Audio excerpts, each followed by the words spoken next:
Hey guys, Louis-Philippe is here helping me get the engine in. Before we could do that, I had to finish wrapping the other header, which was awful. I hate wrapping headers, never do it again. And we had to install the header through, the steering column has to go through the header, and it's one heck of a job. Honestly, it's probably a two-person job. So the trick is,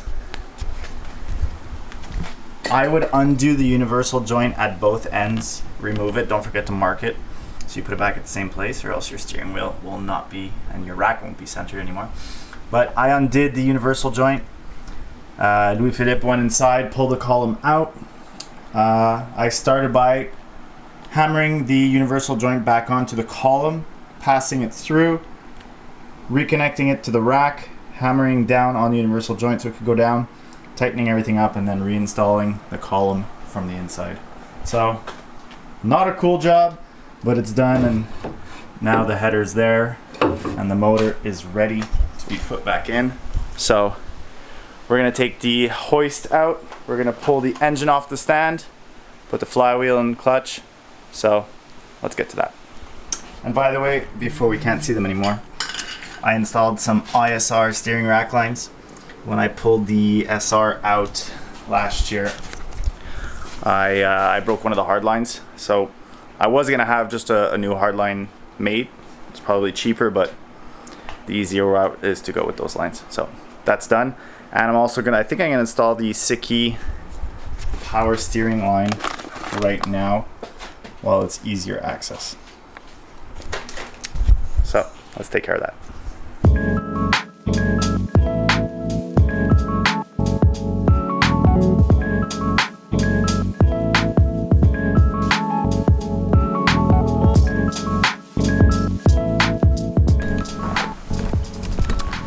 Alright, now it's time to install the Fabbot billet steel flywheel, so let's take care of that.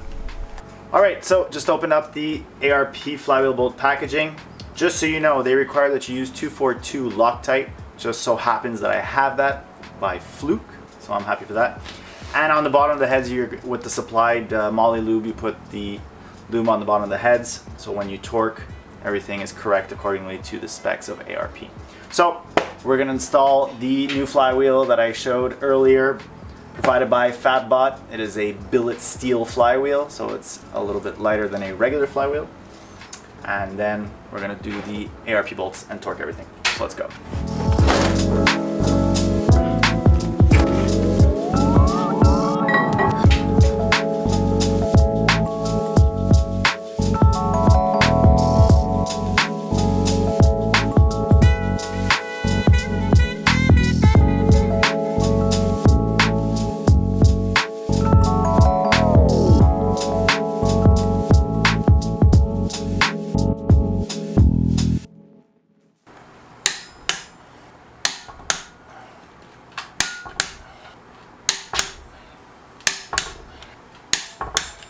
Alright, the flywheel is on. Don't forget, when you're installing a new flywheel, before you install the clutch, you gotta spray some brake cleaner, clean up the surface to make sure there's no oil, grease, finger marks, whatever, to make sure that your clutch grips nice and well. And now, we're gonna install this super sexy Cyber clutch, which is from one of our new sponsors, as I said. Thank you, Louis-Philippe. Well, that would have been a massive failure. I almost forgot to put the pilot bearing, so let's do that.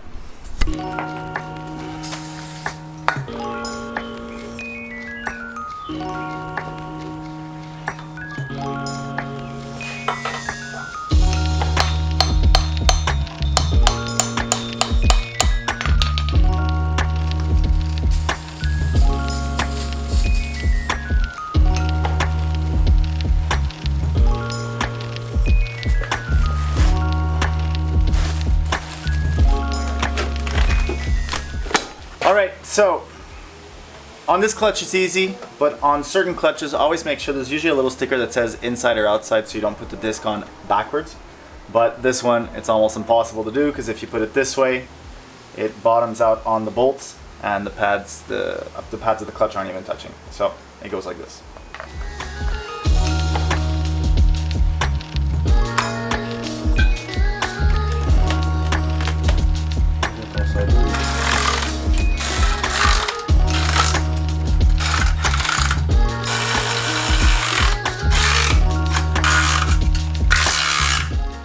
Alright, so the cyber clutch is installed and torqued down as per GM recommends at 52 foot-pounds for the pressure plate, and the flywheel ARP says to torque them down to 85 foot-pounds. Now, since I'm running the first generation of the adapter plate, these bottom 3 bolts of the bearing carrier need to be switched out for button head Allen bolts, or else the bell housing will be sitting on the heads of the bolts and not sit flush, which is not what you want. So we're going to swap out these 3 bolts.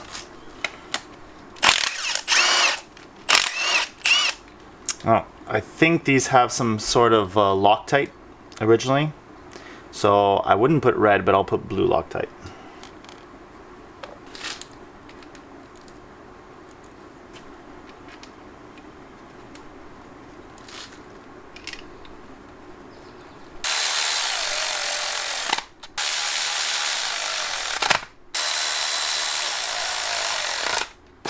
And these bolts should be torqued to 15 foot-pounds. Now the other ones are torqued, so shove these to torque.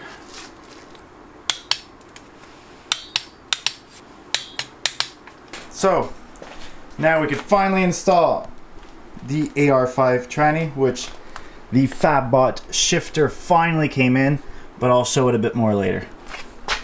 And I drilled the holes in the bell housing to pass the line, so we're ready to install it. Let's go.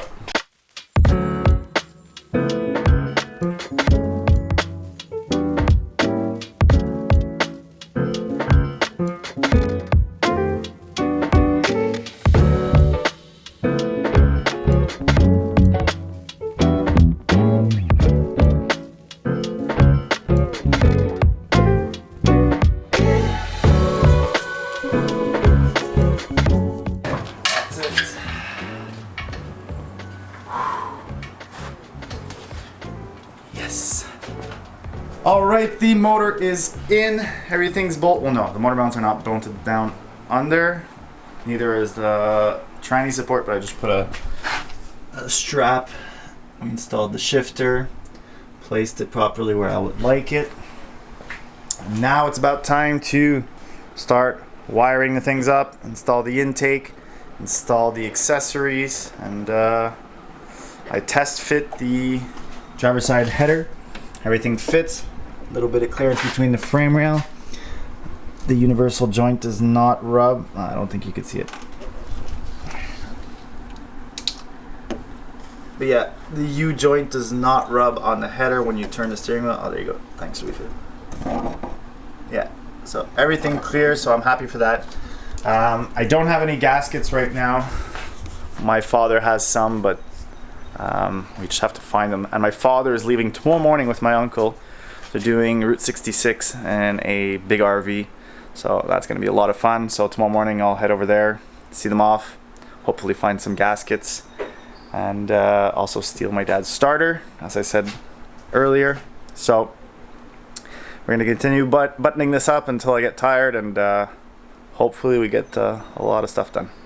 Hey guys, fast forward a couple of hours. It is maybe like 1 a.m. or something. Went to my father to get the tool to install the crank pulley and button up a couple of things. A big thanks to Louis Philippe that came today and helped me out. I don't know what I would have done without him.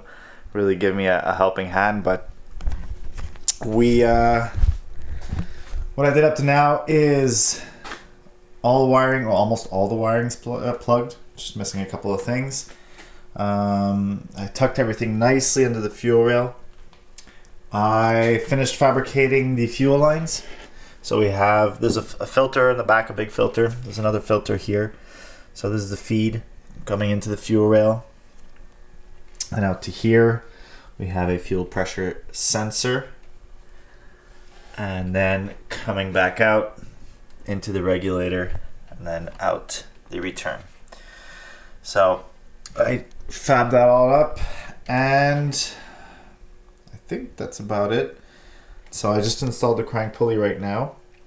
Unfortunately, I'm gonna need to torque it, but I'm gonna have to do it once the drive shaft and everything's in, because now the crank pulley is just turning as I'm trying to tighten. Also, mocked up. I don't have the gasket on right now, but I was really anxious to install this header to make sure it cleared everything. I'm happy. Oh, I already showed that. I also picked up my father's starter, like I said I would do. Those are the bolts. So I think what I'm going to do now is, before going to bed, I'm going to at least try to install the water pump. You know, water pump, power steering pump, alternator. So like that, all that's done before tomorrow. And then tomorrow I could worry about installing the starter, installing the header, finishing the wire for the starter. And maybe I have to find my father has exhaust manifold gaskets. I have to find them though. So tomorrow I'll try to get into my parents early before my father leaves for Route 66. If I don't find the gaskets, I guess I'll have to wait till Monday to go get some. And we'll have to wait till Monday to start this thing up. But I really want to get the most done tomorrow, because after that there's not much left. Once this thing is started, I just have to get the drive shaft done, install the drive shaft, and just start driving the car. I'm gonna have to find a place to go, go through the gears in the car, because the Holly is self-tuning. Obviously I won't leave it just on that and start drifting and compete like that. I will have to get it perfected on the dyno, but at least we could get driving around, ripping around, and start to feel out and set up the car. So I'm gonna install the water pump, the accessories. I'm gonna go to bed after that. So how about we do one of those? Wait, let's back up. Okay, and there it is. I'm cheating a little bit. We are in the next day, next afternoon, I might say. This morning's plans got completely changed when my uncle called me when he was on his way to go pick up my father with the RV, telling me that the generator does not want to start. So he drove to my buddy's place, Maxim. I met up with them there, and we took it all apart. It's a disaster. It's one of these huge RVs. I'll put a video of him backing or driving away from this morning in the video.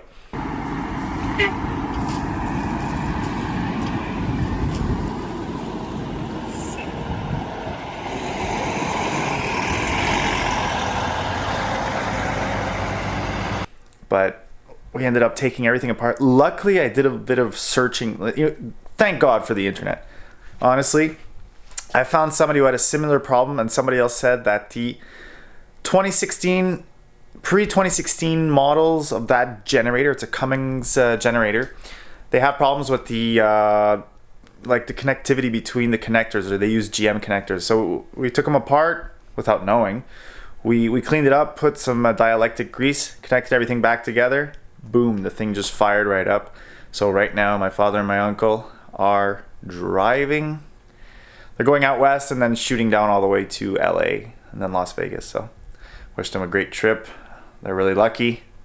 I'd love to do that. I will do that one day. So here we are this afternoon. Once I was at my buddy's, I sandblasted the coil brackets for the coils, and they're in the backyard right now. I'm painting them, and it's a nice sunny day, so they're cooking out in the sun.